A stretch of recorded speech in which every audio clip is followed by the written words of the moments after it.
Buen día, les saluda el profesor Mauricio Cajina. Hoy abordaremos en la clase de física 2 lo que es calor y temperatura. Calor y temperatura, dos conceptos muy comunes y que nosotros muy comúnmente confundimos.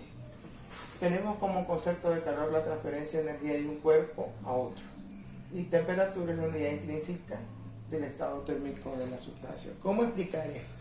Bueno, vamos a suponer nosotros de que estamos aquí en el ambiente, tenemos una persona y esta persona, ¿verdad?, está a la intemperie, el sol, y lógicamente la temperatura es alta. La temperatura que está alrededor de esa persona es enorme. Entonces la persona lo que siente es una gran cantidad de temperatura, nosotros le decimos comúnmente a eso calor.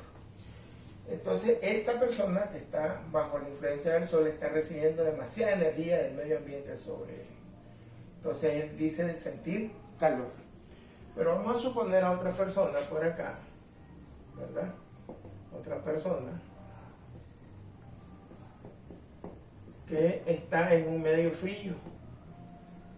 En un medio frío.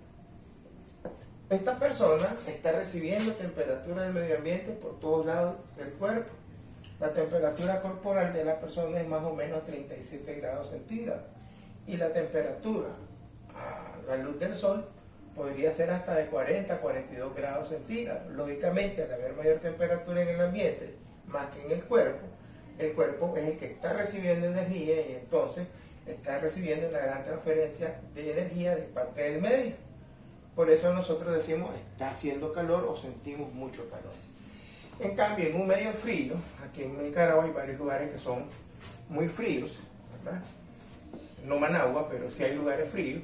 Vamos a suponer que la temperatura del ambiente sea 18 grados centígrados y recordemos que esta persona tiene más o menos 37 grados centígrados. Evidentemente el cuerpo humano tiene más energía que el medio ambiente. Entonces la persona comienza a expeler calor hacia afuera, porque es el que tiene mayor energía. Cuando se hace desprendimiento de energía, es que la persona dice sentir frío. A eso nos referíamos nosotros con lo que es calor y lo que es temperatura. No obstante, el calor pues es la transferencia de energía de un cuerpo a otro. Si usted quiere sentir cómo se hace eso, pues frótese las manos y va a percibir cómo se calientan las manos al momento de frotarse.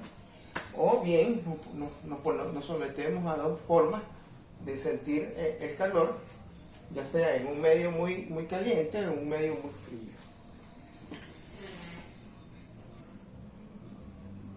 Las temperaturas, las escalas de temperatura más conocidas son las temperaturas Kelvin, que es el grado absoluto, la temperatura Fahrenheit, la temperatura Celsius, la temperatura Brahmsheim, etc. Todas estas temperaturas, escalas de temperatura, tienen su propia fórmula de ejecución. En este caso, el cero absoluto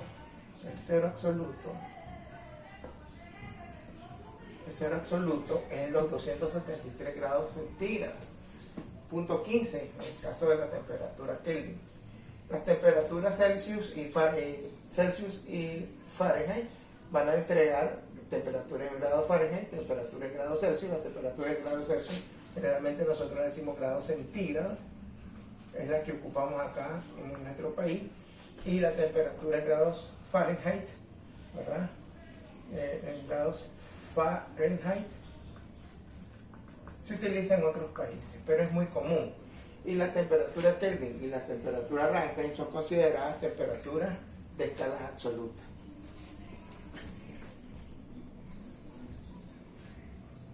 También tenemos varias temperaturas que hay que reconocer porque son temperaturas muy usuales, muy usadas. Por ejemplo, la temperatura de ebullición del agua es exactamente a los 100 grados centígrados.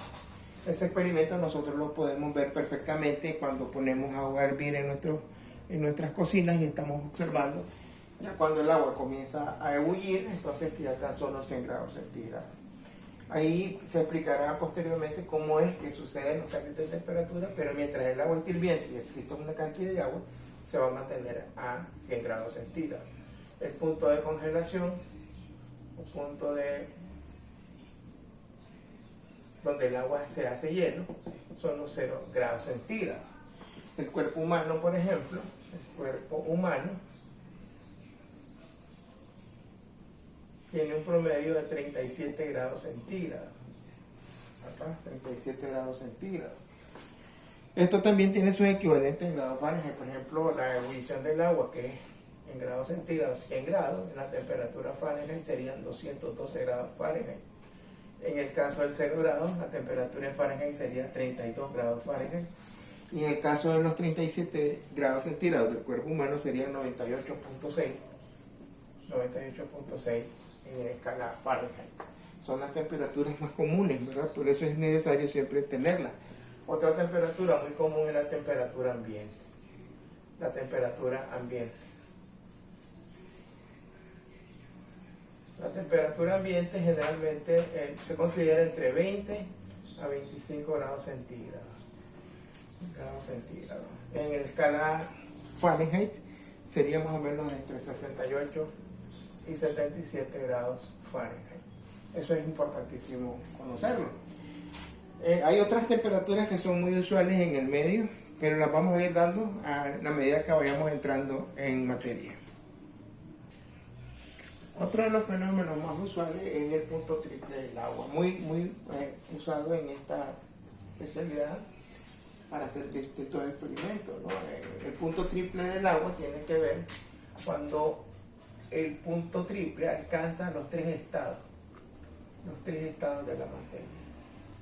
O sea que el agua se convierte en sólido, líquido y gaseoso.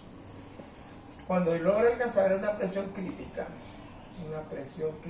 el agua sufre esos tres estados.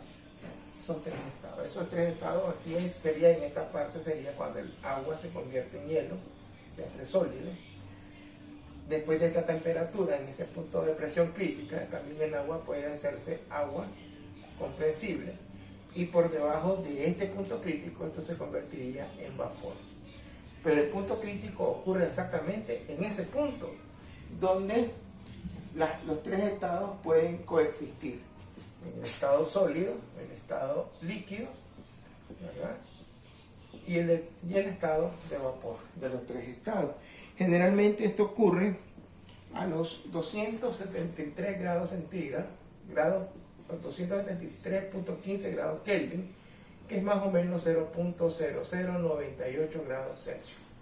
A esas temperaturas es donde ocurren esos tres estados, sólido, líquido y gaseoso.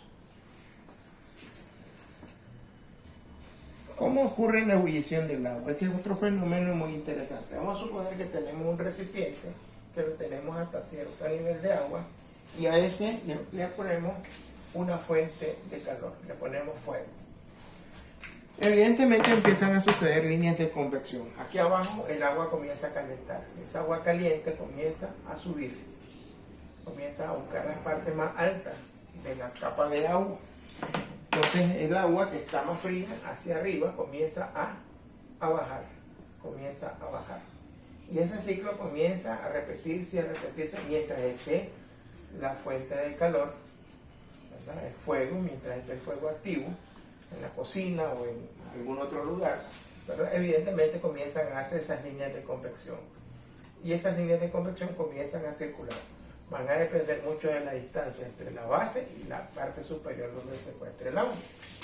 Cuando esto ya ha circulado muchas veces y comienza a vibrar a gran velocidad, entonces es cuando el agua comienza a hervir, y en ese momento es que alcanza los 100 grados centígrados. Ocurre un fenómeno interesante. Si nosotros, por ejemplo, suspendemos la fuente de calor, la temperatura comienza a bajar instantáneamente, ¿verdad? Comienza a reducirse, y lo mismo sucede también, por ejemplo, con un aire acondicionado. Los aire acondicionados generalmente se ubican en las partes superiores de las paredes de los cuartos, ¿no?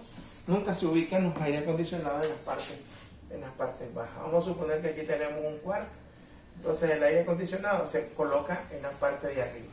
¿Qué sucede con esta máquina? Toma el aire y comienza a enfriarlo. lógicamente el aire frío comienza a bajar, porque el aire frío es más pesado. El aire frío, en este caso el aire frío. El aire frío comienza a mover las corrientes de aire caliente. El aire caliente comienza a subir, ¿verdad? El aire caliente comienza a subir. Y el aire frío continúa haciendo ese ciclo. En las líneas de convección sucede más o menos lo mismo que sucede con el agua hirviendo. Llega un momento donde toda la habitación ya está llena de aire frío. Entonces la máquina tiene un aparatito especial que le llaman un termorregulador, y ese termorregulador manda a apagar el aparato. Cuando la temperatura comienza a subir, el termorregulador se vuelve a disparar y vuelve a iniciar el proceso. Eso es lo que sucede con el caso de los aire acondicionados. Por eso los aire acondicionados nunca se ubican en la parte de abajo de las habitaciones, se ubican en las partes superiores. Si alguien ubica el aire acondicionado acá, solamente va a enfriar hasta cierto punto y la parte de arriba quedará caliente. Eso sucede con las líneas de convección en modo similar en el caso del agua hirviendo. Ahora nos piden convertir 100 grados centígrados a grados Fahrenheit. En este caso tenemos que ocupar la fórmula para la temperatura en grados Fahrenheit. La temperatura en grados Fahrenheit va a ser igual a los 9/5 de la temperatura Celsius. 9/5 de la temperatura Celsius más 31. Entonces nosotros vamos a tomar estos 100 grados Celsius y los vamos a sustituir por acá. Entonces la temperatura en grados Fahrenheit va a ser igual a los 9/5 de la temperatura Celsius, que van a ser los 100 grados centígrados, y luego le sumamos los 32. Entonces la temperatura en Fahrenheit va a ser igual quinta 1, quinta 20, 9 por 20 es 180, más 32, y entonces la temperatura en grados Fahrenheit, esos 100 grados centígrados, se van a convertir en 212 grados Fahrenheit. Ahí tenemos la conversión de los 100 grados centígrados a grados Fahrenheit. Ahora vamos a convertir 0 grados centígrados a grados Fahrenheit, lo mismo, ¿no? Ocupamos la temperatura en grados Fahrenheit, que es igual a los 9/5 de la temperatura en Celsius más 32, y ahí vamos a hacer la sustitución directa. Recuerden que estos son problemas de nivel 1, ¿no? Vamos a tomar el dato y lo vamos a insertar aquí. La temperatura en Fahrenheit va a ser igual a los 9/5 por 0 más 32. Por tanto, la temperatura en Fahrenheit es de 0 y solamente nos queda 32 grados Fahrenheit. Y ahí tenemos dos equivalencias fundamentales para hacer escalas. Ahora nos solicitan cambiar 273.15 grados Kelvin a grados centígrados. Para eso tenemos que ocupar la fórmula de la temperatura, ¿verdad? De la temperatura en Kelvin, perdón, en Celsius. La temperatura en Celsius va a ser igual, según les dijimos, igual a la temperatura en Kelvin, menos los 273.15 grados centígrados. ¿Verdad? Sí, grados. Entonces vamos a sustituir estos grados Kelvin acá. Entonces la temperatura en Celsius va a ser igual a los 273.15 grados Kelvin. Tiene que ser Kelvin también, 273.15, y entonces la temperatura en Celsius va a ser igual a 0 grados Celsius. Ahí tenemos la conversión, y por eso a los 273 grados Kelvin se le dice el cero absoluto. Como en el caso del calor y la temperatura son dos conceptos que nosotros comúnmente confundimos o los compartimos o los cruzamos, pero hay que tener claro que la temperatura es la escala de medición propia de la materia, ¿no? Que puede ser grados Celsius, puede ser grados Fahrenheit, puede ser grados Kelvin o grados Fahrenheit. En el caso de calor, el calor en nuestra clase lo vamos a denotar como Q, o bien delta Q. Ese delta Q va a estar involucrado con la masa, el calor específico de la sustancia y la variación de temperatura a lo que se someten los distintos cuerpos o las distintas sustancias. En el caso de la cantidad de calor sus unidades son calorías, kilocalorías o joules, ¿verdad? Joules. Para que una materia pueda cambiar de estado, por ejemplo, tengo un cubito de hielo y yo lo quiero convertir en agua, entonces se tiene que esperar un tiempo para que el cubito de hielo comience a derretirse.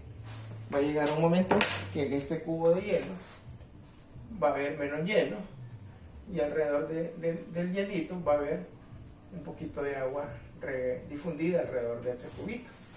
En lo que vaya pasando el tiempo, el cubito comienza a hacerse más pequeño y el charquito o el empoceramiento de agua alrededor se hace un poquito más grande y va a llegar un momento donde ya todo se convierte en agua. Para poder hacer ese fenómeno tienen que ir sucediendo varios factores, algo que le llaman calores latentes. Calores latentes.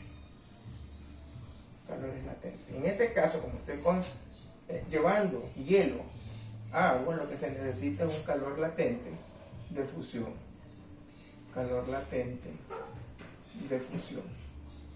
Si ya lo quiero llevar a vapor, entonces tendría que ocupar una unidad que se llama calor latente de vaporización. En la naturaleza tienden a ocurrir esas transformaciones. El hielo se puede convertir en líquido, el líquido en vapor. De hielo a líquido se llama de hielo a líquido tiene un nombre, se llama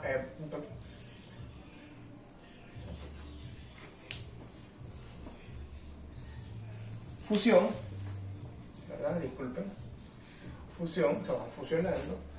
De agua a vapor se llama vaporización. Tienen que alcanzar las temperaturas. El hielo puede estar por debajo de los 0 grados. Para llegar a convertirse en agua tiene que ir subiendo su temperatura hasta los 0 grados, y el agua, para poderse transformar en vapor, tiene que llegar hasta los 100 grados centígrados, ¿verdad? Entonces nosotros aquí tenemos pues los fenómenos de temperatura y de calor. Como pueden notar, temperatura y calor pues no es algo tan complicado, es algo bastante sencillo, que lo vamos a aprender pues en las sesiones de clases establecidas por las autoridades de la universidad. Nosotros vamos a permitirles a ustedes el uso de formularios y de sus respectivas calculadoras para que puedan hacer sus cálculos de acuerdo al tipo de problemática que se les está solicitando o se les solicite. Soy el profesor Mauricio Cajinas, estamos a su disposición. Muchas gracias.